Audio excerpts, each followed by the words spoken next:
Ay, June na. Ang bilis talaga ng araw, no? Kaya magpapa-cleansing kami today and i-charge na din namin yung bracelet namin.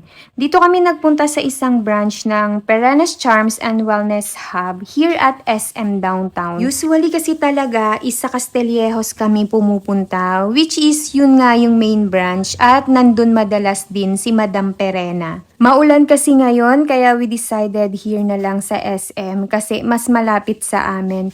Pero meron din silang branch sa May Iba, Zambales. Ang tagal ko na palang hindi nakakapunta para magpa-cleansing. Alam mo, we do cleansing if nafe-feel mo yung bigat, parang laging pagod, or feeling stuck. You can do it once a month or basta ma-feel mo yung bigat sa feeling. Alam nyo, 2022 pa ako nag-start to visit Perennes. That time kasi, I'm not okay. Madalas ako nagbe-breakdown. Alam nyo na, sa mga ganat sa buhay. And my friend Maan offered me or nagsabi siya sa akin to try na i-visit nga si Madam, which is yun yung sa Castillejos na branch pa nila.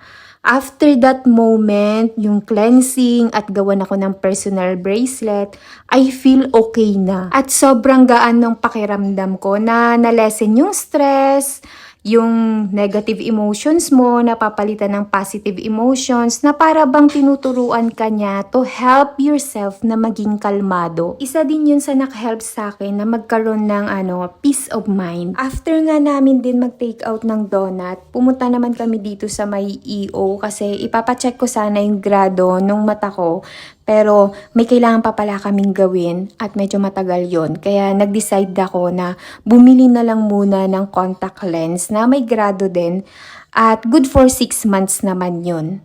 Inuwi lang yung mga pinamili. Ako naman magpapa-facial ako kaya dumiretso na din ako dito sa my C Skincare Spa. Once a month is nagpapa-signature facial ako.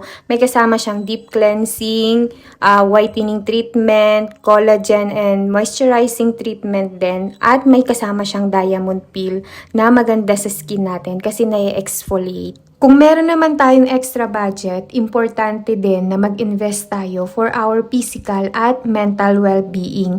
Skincare is not enough. May mga dumi kasi sa face natin like dead skin cells, pores, whiteheads at blackheads na di naman totally natatanggal sa simpleng hilamos lang at sa sobrang busy ng buhay, sa trabaho, negosyo o pamilya, minsan kailangan natin mag-me time. Kung meron lang naman tayong extra budget, syempre, mas marami pa rin tayong mas importanteng bagay na kailangang paggastusan. But if you want to try our services, we have facial, warts removal, eyelash extension, Glutadrips, at kung gusto mong mag-inquire, you can chat us sa C Skincare Spa. So, yun lang. Bye!